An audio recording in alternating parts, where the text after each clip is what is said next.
Welcome to my podcast, Cool Down with Abhay, where I bring in different people from the sports industry to come and engage in conversation with me so that you and I can learn more about the Indian sports ecosystem. Let's get right into it. We have one participant over here called Lee. Can I just ask Lee a Sure. question if he's Sure, happy sure. to take This it? is the Lee FIFA. Probert. This is the FIFA referee. Yeah, If I'm correct. I guess. Correct? Yeah. Could you unmute him? Lee, can you please Yeah, come on? Hey, Can you Lee, hear me? Hi. Yeah, we can hear you, Lee. Yeah. Lee, I had a question for you. You're obviously not from India, but you know a lot about what's happening in India. Can you just give us a little about your perspective and where we can learn something? And from is, how things first of all, are it's a done pleasure in to your be invited onto your meeting. Abby, you're doing a great job. I've spoken to Henry on LinkedIn, hence why I've come on to this. I am starting refereeing in 2019 and an international referee. But I've been speaking to Igor Stimic, I've been speaking to Simon Bain at the ISAT at AIFF. So we've put some things together because India is growing. You've got a fantastic World Cup tournament coming. SL football, you have some English managers that have been coming to India. And I think Indian football is only going to grow. And I've just written to Abby now that today, all the speakers today, you're all seeing exactly the same things. We all have a vision, but you all need to pull together. You can't do it on your own, Angie, because you know, football is a massive business. Henry's right. Football, the ISL is going to be a big business. Abby's already said about Indian TV. We can watch Indian Super League here in the UK. So it's being around, and I know the Premier League is very big in India as well. But at the end of the day, it's okay having a big product at ISL, but you also have to, like you said before, you have to have the next generation players to go to the World Cup. You're going to need your best girls in the World Cup, and you need to develop those grassroots skills that they've all got. And I've actually said a minute ago, there's no intelligent footballers. Footballers are very coaches. We have very good players, but good players become better players become excellent players with coaching. You've brought Igor in, I know, to help with the national team. And I just think that India is going in time to come. I think it's very exciting times. Lee, can you put your camera on? We want to figure out if we've seen you in any of the EPL games. Abby, can you put me back on, please? Yeah. Okay. Okay, I'm back. Okay, Lee. Now I think I've seen you in some games for sure. Okay, you've not been throwing anything at the television, have you, or anything bad like We'll discuss that later. Depends on which club you support. Yeah, that's what I'm wanting. Okay. Well, because where I live in the UK, there's no Premier League teams around, so I support a very local team. And this season, they've just won promotion to League One. Nice, so okay. Swindon Town is my team. Great.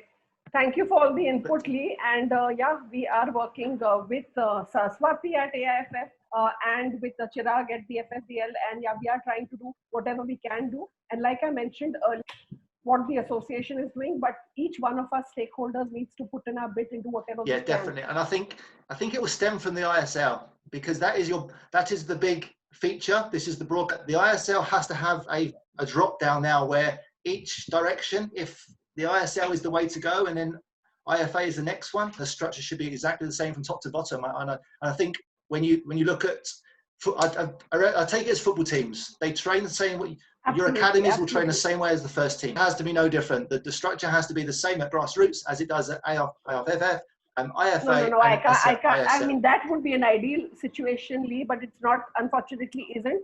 I can tell you about my club. My clubs follow one pattern. Yep. The under 13, 14, 15, 16, 17, 18, men and women all follow the same pattern of play. There's no difference in play. The coaching philosophy is, my philosophy is not the same as the district, which is not same as the state, which is not same as the country. Okay. In fact, I just did a webinar a few days ago, and I had the Indian national team coach on, and I had the senior women's national team coach on, and the under 17 and the senior women, and even they both don't have the same style of coaching, which it is very surprising, because I'll take the English national team. Gareth Southgate steps to the top of the English national. Coaching is the same all the way down. The girls train exactly the same way as the first team as the men, and the coaching structure is exactly the same. And I think when you're looking to develop young footballers, grassroots Indian football to go to Eagles first team, there has to be one structure.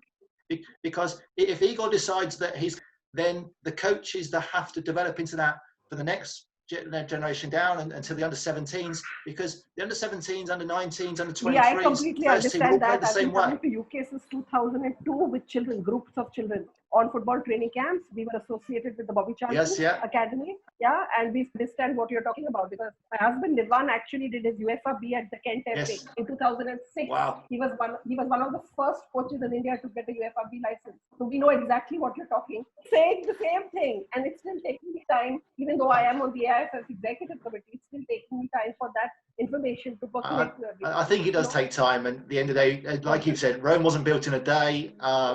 Easier, and I think when you have coaches coming in, with Igor coming in with the first team and the national team, he has ideas. I've spoken to Igor.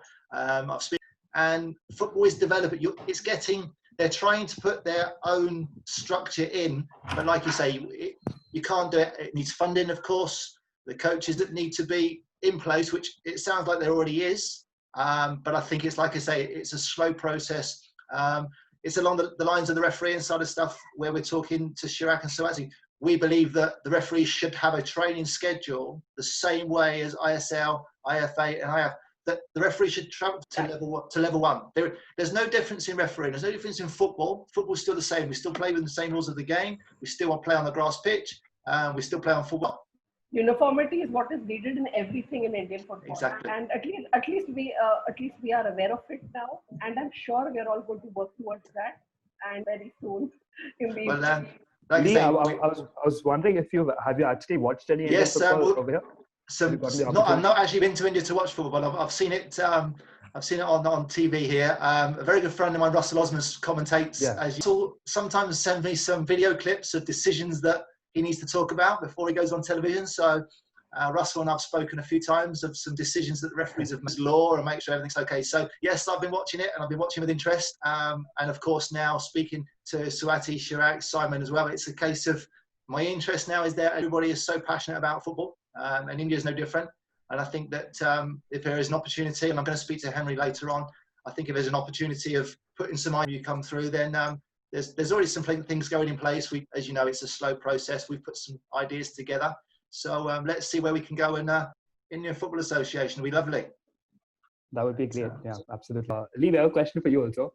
Siddhant is asking, Indian refereeing has been disastrous since forever. It's quite questionable. Offside. We need to bring VAR in, don't we? Let's put the worlds to rights. Let's bring VAR in, because VAR is the answer to everything. I hate VAR. No, if I'm honest, when I'm watching Premier League football, in India, I think it's so necessary, because even the steer decisions we lose, it's ridiculous. Okay, well, I've been trained for VAR for 2.5 years, and I think VAR will be good.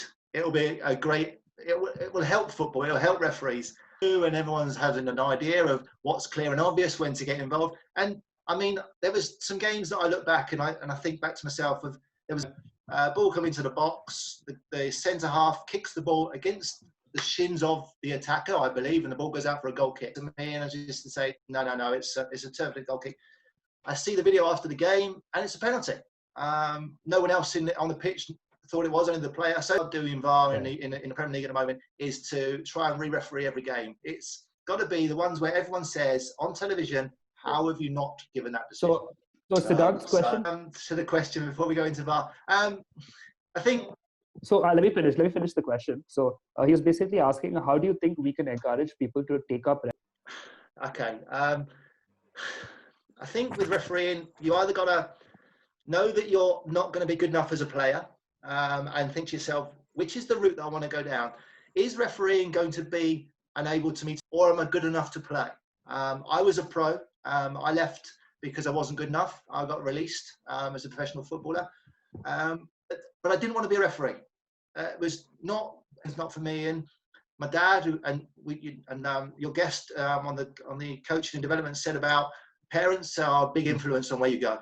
I lost my dad a few years ago, but he wanted to be a referee, and I think the parents help you in where you want to go. If you want to be a basketball player, as you were saying, you want to be a hockey player, you want to be a footballer. Not many people are talking about refereeing, because you need to make refereeing something special, a little bit different. You've got to be, and if we didn't try and get a platform on grassroots, the refereeing standard gets better at grassroots. Then it gets better for IFA. Then it gets better at ISL. And I think it's a case of the coaching needs to be right about coaching development. I think fitness is a massive thing.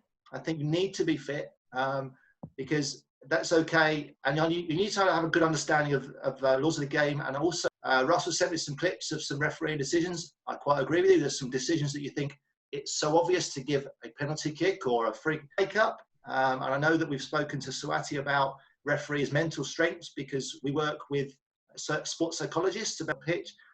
So I think refereeing standards will improve with coaching, development, education, all the things that I've written to opportunities to, yes, understand football. Yeah, we all got a good knowledge of the laws of the game, but it's how you implement it and how you come across on a pitch. So let me tell you, you're not on your own. It's been so horrendous. Listen, we don't make mistakes on purpose. TV sometimes proves us a little. In your armchair, you'll make a different decision if you're refereeing in grassroots because the camera angles change. So I think it's a case of making them believe that there is a goal at the end of it. Because what would be great to have an Indian FIFA referee go to a tournament? It'd be I was lucky enough to referee for 6 years in FIFA Dortmund.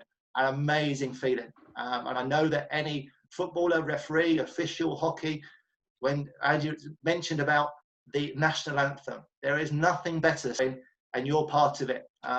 So yeah, it's a bit like the small cog in a wheel. Refereeing development needs to be the same way as the way you're trying to develop the national team to play. The girls are trying to get so it does come down to development and education. And I think that your foresight in India you're trying to get people like myself and other people involved. Let's get out of this disaster COVID-19 that we're in, and I hope everybody is well in India because it has just become just an unbelievable thing that's almost stopped the world from there. But it comes down to education, coaching, and everything you spoke about today on your WebAir meeting, which has been very, very So I have a little informative. bit to add to that for Siddhant. One part of this question was, how can we encourage people to take up refereeing? And I've had Ranjit Bajaj on my podcast as well, and he spoke about this really, really sad facts that most referees in India are paid almost less than auto drivers. They have very less incentive to actually put in the hard work on the pitch. And this is a huge reason that people wouldn't even want to think of refereeing as a career in India. So it needs to take measures in order to promote that as a career. Otherwise, I don't see a future. I think you did.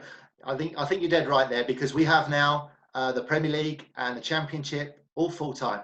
They're all full time. They train every day, and I believe that ISL should be full time, or maybe not so much full time. Maybe it should be training every day. There should be strength and conditioning. There should be in video workshops. We should have meetings like this, looking at video clips, learning together with the group as referees, learning from video clips, discussing what we're doing here, getting those disastrous decisions that you've got the last week or the week before wrong. You will learn. You learn by your mistakes. So, like you say, I think sometimes, and people tell me India's such a vast country that you can't get COVID-19. Who would have thought that you'd be speaking to someone in Mumbai, Delhi, from my office in the UK? So we can make Zoom things, we can share video clips, we can look at things, everybody educate and really push through and help those professional footballers that want to be professional footballers, those that want to go to hockey, basketball, because if you can make a career out of refereeing, I did that for 20 years and loved every minute of it. So that's what I can say. Yeah, nice. Thanks, Lee. Point well taken. I will definitely discuss this at the AIFF whenever I get an opportunity about the improved pay scales for referees, because I think that is very important. Definitely. I can send you that video where Ranjit actually shared some information on this. Sure. It's really, really sad. I was very sad hearing it. So I think we should end here. I just wanted to address Savio. I had asked about my profile. So if you want to follow my career, I've actually started a sports podcast where I bring in people from the Indian sports ecosystem, all sports, except I'm trying to stay away from cricket because it doesn't need it, honestly. So yeah, if you want to follow it, it's called Cool Down with Abhay. It's on Spotify, YouTube, and all other platforms. Yeah, thank you, Anjali. Thank you, Lee, for actually answering questions that these guys had. And hopefully we can do this again. Thank you, everyone. Pleasure being here. Lovely chatting with you, Lee. We'll be in touch. No problem. No, thank you very much, everybody, and stay safe in this virus. Take care. Take care. Bye bye now. See you. Bye bye. Bye bye.